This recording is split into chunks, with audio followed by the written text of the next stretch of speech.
जी जी, मेरा सवाल ये है कि कभी कभी ऐसा होता है कि मतलब हमारे माँ बाप वैसे तो हमें संस्कार अच्छा देते हैं और हमें अच्छी शिक्षा ही देते हैं, लेकिन कभी कभी होता है कि हमारे आपस में इतने वैचारिक मतभेद हो जाते हैं। उनके टाइम पे कुछ और होता था, हमारे टाइम पे कुछ और होता था। तो मतलब क्या होता है कि जैसे वो सोचते हैं कि हमारा बच्चा हमारी बात माने, हमारी ही समझे। तो और जबकि हमको पता होता है कि हम जो बोल रहे हैं वो गलत नहीं है या उसका उससे किसी को अहित नहीं है, तो क्या तब जो वो कह रहे हैं तो सारी बात उनकी मानना ही चाहिए? एक उदाहरण देके हमें समझाओ कि आप क्या चाहती हैं और आपके माँ बाप क्या चाहते हैं। जैसे उदाहरण? जैसे जी, जैसे मैंने कोई बात कही कि जैसे पुरानी कोई सोच है या पुरानी कोई प्रथा है। क्या नहीं, शादी को लेके तो नहीं गुरुजी। ऐसी कोई प्रथा है कि उनको ऐसा लगता है कि हम ऐसे चले आए हैं, हमारे पूर्वज ऐसे चले आए हैं, तो हमारे घर का जैसे संस्कार यही है, रीति रिवाज यही है, तो हम उसको फॉलो करेंगे। जबकि उनको लगता है वो अपनी जगह ठीक है और हमें लगता है कि हम थोड़े एजुकेटेड हुए हैं, उस चीज़ को नए तरीके से बदल सकते हैं, अब नया कुछ कर सकते हैं। तो उनको लगता है, जैसे कभी कभी उनको लगता है कि एक लड़की होना बहुत लिमिटेड होना रहता है, कि आप लड़की हैं, आपको एक तरीके में रहना चाहिए, आप लिमिटेड ही रहिए।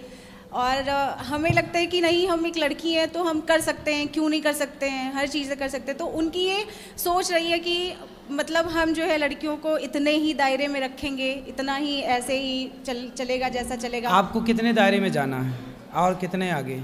दायरे इन द सेंस गुरुजी की, जैसे लगता है कि उनको लगता है कि बहुत ज़्यादा मतलब बाहर छूट नहीं देनी चाहिए, और एक रहता है कि एक प्राइवेसी मेंटेन होनी तो चाहिए। ज़्यादा छूट, आप छूट चाहती हैं? छूट नहीं चाहते गुरुजी। जैसे लगता है कि कभी कभी हमारे घर में हो जाता है कि अगर हमको बाहर स्टडी के लिए जाना है तो हमारे घर में ये रहा कि नहीं, आप लड़की हैं तो आपको रहना चाहिए, नहीं बाहर जाना चाहिए, ये सारी चीज़। तो फिर आप स्टडी करने बाहर नहीं जाती?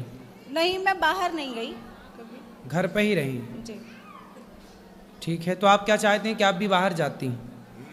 बाहर जाती, मतलब मेरे हिसाब से क्या लगता है कि मुझे ऐसा लगता है कि हमारे उनके बीच में बड़े वैचारिक मतभेद हो जाते हैं, तो क्या मतलब ये चीज़ सही है कि हम हर टाइम उनकी बात मानें? बता रहे हैं, ऐसा है, देखो, जैसे आपने कहा कि ज़माना बदल गया, हम मॉडर्न हैं, आज का ज़माना युग मॉडर्न युग है। जी। लेकिन देखो, पुराने ज़माने में ना, पुराने ज़माने की जो दादियाँ होती थीं, जी। पुराने ज़माने की जो महिलाएं होती थीं, जी। वो गाय का गोबर उठाती थीं। जी। तो गाय का गोबर उठाती थी तो लोग कहते थे तो गंवार हैं। जी। और आज की आप जैसी पढ़ी लिखी जनरेशन जो है ना, वो कुत्ते की पोटी उठा रही है जी। पर कह रही हम मॉडर्न हैं।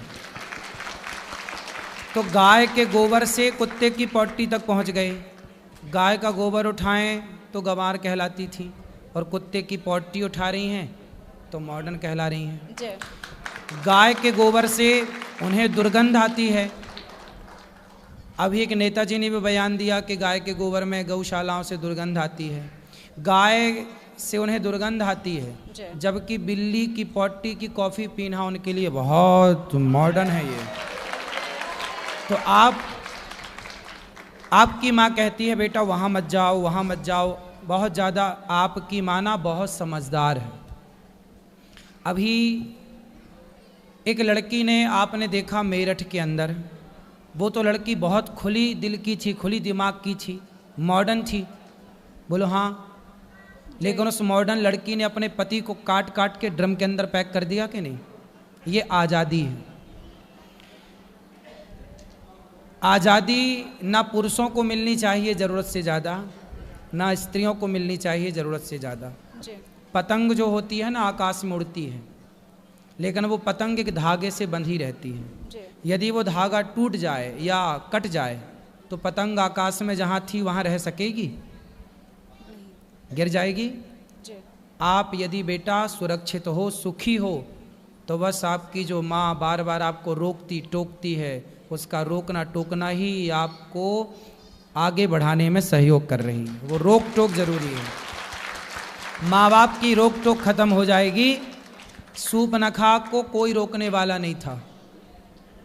आजकल जिस लड़की को रोकने वाला कोई नहीं है, और लड़की यदि ना रुके माँ बाप के रोकने से, तो देख लेना वो सूर्पनखा बन के ही लौटेगी।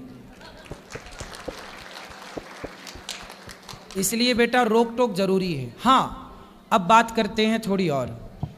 कुछ बातें ऐसी होती हैं कि माँ बाप पुराने रीति रिवाज को फॉलो करते हैं, ठीक है, माँ बाप की वो बात मान लेनी चाहिए जो अच्छी है। जैसे कि एक छोटा आपसे मैंने पूछा, जैसे उदाहरण दो, आप उदाहरण नहीं दे पाई पर मैं एक उदाहरण देता हूँ। जैसे आप लड़की हैं, आप कहती हैं कि मैं व्यापार करूँगी, पर आपकी माँ कहती है नहीं तू व्यापार मत कर, तू नौकरी कर ले, फॉर एग्जाम्पल। तो यहाँ पर माँ क्या चाहती है, बाप क्या चाहता है कि नौकरी करोगे तो सेफ है, जाना है आना है, टाइम से महीने की 1 तारीख में पैसा आ जाएगा। अब व्यापार करोगी तो भागना पड़ेगा, घूमना पड़ेगा, पसीना बहाना पड़ेगा, ज़्यादा स्ट्रगल है। तो माँ बाप क्या चाहते हैं अपने बच्चों को, मेरा बेटा नौकरी करे। लेकिन जब बच्चा कहता कि नहीं मैं नौकरी नहीं करूँगा, मैं बिजनेस करूँगा, तो माँ बाप बिजनेस की परिभाषा नहीं समझ पाते, वो नौकरी की परिभाषा जल्दी से जान जाते हैं। तो माँ बाप यहाँ पर इस बात के लिए गलत हो जाते हैं कि वो बच्चों को नौकरी करने के लिए पीछे पड़ जाते हैं, जबकि नौकरी नौकर है, बिजनेस मालिक है। जो बिजनेस करता है वो बड़ा होता है, जो नौकरी करता है वो छोटा होता है। तो आप यदि बिजनेस करना चाहती हैं और आपकी माँ यदि आपको नौकरी के लिए प्रेरित कर रही है तो आपकी माँ तब गलत है, उस समय आप सही हैं।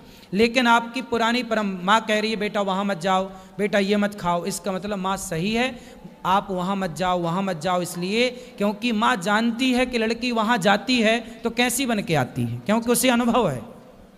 आजकल लड़कियाँ, आप तो लड़की हो, आप बताओ, आजकल लड़कियाँ पढ़ने जाती हैं, पढ़ाई बुराई नहीं है, देश के बाहर भी जाती हैं और भारत के भी कोने कोने में जाती हैं, पर ये बताओ आजकल लड़कियां अपने माँ बाप को धोखा दे रही हैं कि नहीं, आपसे सवाल। बिल्कुल, मैंने तो देखा है अपने आसपास, देखा दे रही हैं, देखा है गुरुजी।